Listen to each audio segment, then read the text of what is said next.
திண்டுக்கல் மாவட்டத்தில் உள்ள சுமார் 319 தனியார் பள்ளிகளில் மாணவ மாணவிகளுக்காக இயக்கப்படும் பேருந்து ஓட்டுநர் மற்றும் நடத்துனருக்கு வருடந்தோறும் பயிற்சி வகுப்புகள் நடத்துவது வழக்கம். இந்நிலையில் இந்த வருடம் திண்டுக்கல் நகராட்சிக்குட்பட்ட பகுதியில் உள்ள தனியார் பள்ளியில் திண்டுக்கல் மாவட்ட தொடக்க கல்வி அலுவலர் மற்றும் மாவட்ட வட்டார போக்குவரத்து அலுவலர் சார்பாக மாவட்டத்தில் உள்ள 319 தனியார் பள்ளிகளில் இயக்கப்படும் வாகனங்களில் ஓட்டுநர் மற்றும் நடத்துனர் சுமார் 500க்கும் மேற்பட்டோருக்கு பயிற்சியும் கலந்துரையாடலும் நடைபெற்றது.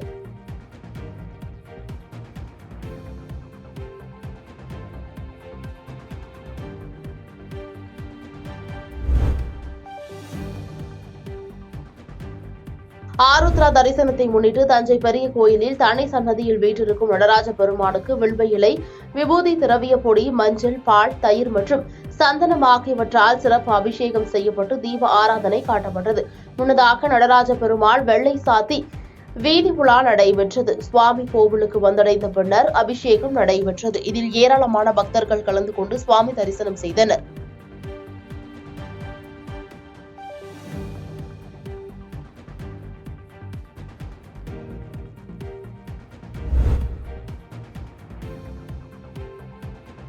மாமல்லபுரம் கடற்கரை கோயில் வளாகத்தில் தமிழக சுற்றுலாத்துறை சார்பில் இந்திய நாட்டின் விழாவின் 5ஆம் நாளில் கிராமிய கலை நிகழ்ச்சிகள் நடைபெற்றது. ஆண்டுதோறும் டிசம்பர் மாதம் தொடங்கி ஜனவரி மாதம் 21ஆம் தேதி வரையில் பல்வேறு மாவட்டங்களைச் சேர்ந்த கலைஞர்கள் தங்களின் கலைத்திறனை வெளிப்படுத்தும் வகையில் கிராமிய கலைகள் நடைபெற்று வருகிறது. அந்த வகையில் உலக நாட்டிய விழாவின் 5ஆம் நாளில் கிராமிய கலை நிகழ்ச்சி மற்றும் தெருக்கூத்து, பரதநாட்டியம் உள்ளிட்ட கலை நிகழ்ச்சிகள் நடைபெற்றது. இதில் பிரதான சுற்றுலா பயணிகள் பெயரேற்று நிகழ்ச்சியை கண்டு ரசித்தனர்.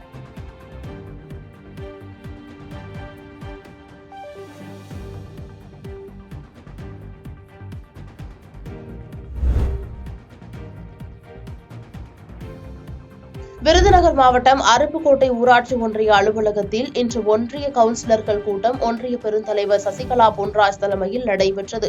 கூட்டத்தில் கலந்து கொண்ட கவுன்சிலர்கள் தங்கள் பகுதி கோரிக்கைகளை முன்வைத்தனர்.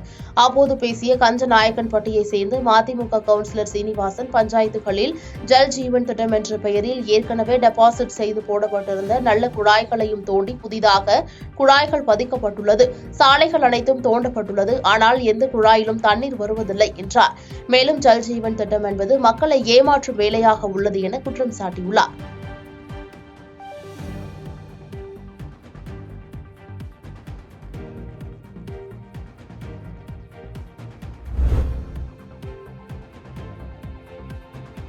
புதுச்சேரி மாநிலம் காரைக்கால் அடுத்த திருநள்ளாறில் அமைந்துள்ள உலக பிரசித்தி பெற்ற அருள்மிகு ஸ்ரீ தர்பாரணேஸ்வர சுவாமி தேவஸ்தானத்தில் ஆண்டுதோறும் ஆருத்ரா உற்சவம் மிக சிறப்பாக நடைபெற்று வருகிறது.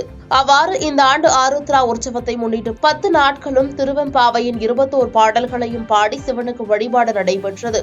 சிவன் அம்பாள் பொன்னூஞ்சல் உற்சவம் நேற்று இரவு மிக விமர்சையாக நடைபெற்றது. ஆருத்ரா உற்சவத்தை முன்னிட்டு சிவன் அம்பாள் மற்றும் மாணிக்க வாசகருக்கு சிறப்பு பூஜைகள் நடைபெற்றது. இன்று காலை ஸ்ரீ நடராஜர் மற்றும் ஸ்ரீ சிவகாமி தாயாருக்கு மகா அபிஷேகம் நடைபெற்றது. இதில் திரளான பக்தர்கள் கலந்து கொண்டு சாமி தரிசனம் செய்தனர்.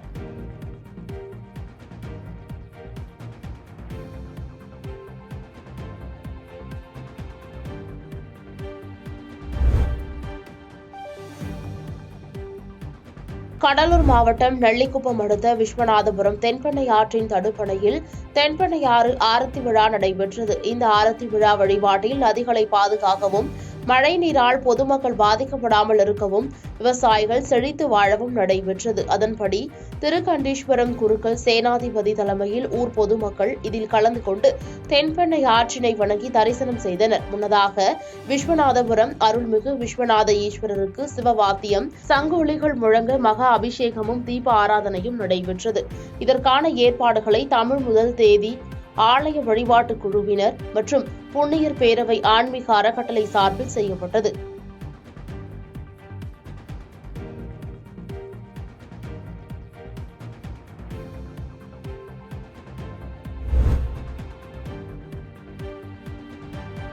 சொத்து குவிப்பு வழக்கில் பொன்முடிக்கு 3 ஆண்டு சிறை தண்டனை விதிக்கப்பட்டு சென்னை உயர்நீதிமன்றத்தால் தீர்ப்பு வழங்கப்பட்டு மேலும் 1 மாதம் சிறை செல்வதற்கும் 1 மாத காலத்திற்குள் உச்சநீதிமன்றத்தில் மேல்முறையீடு செய்யவும் வழிவகை செய்யப்பட்டுள்ளது.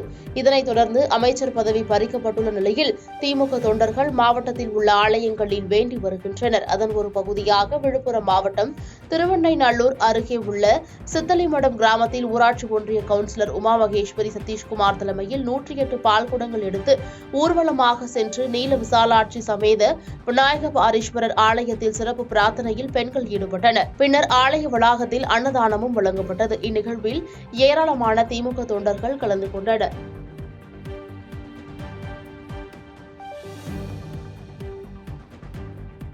பாதகம் செய்பவரை கண்டால் நாம் பயங்கொள்ளலாகாது பாப்பா, மோதி மிதித்து விடு பாப்பா, அவர் முகத்தில் உமிழ்ந்து விடு பாப்பா. அண்மை செய்திகளை உடனுக்குடன் தெரிந்து கொள்ள இணைந்திருங்கள் இயம்நாடு தொலைக்காட்சியுடன்.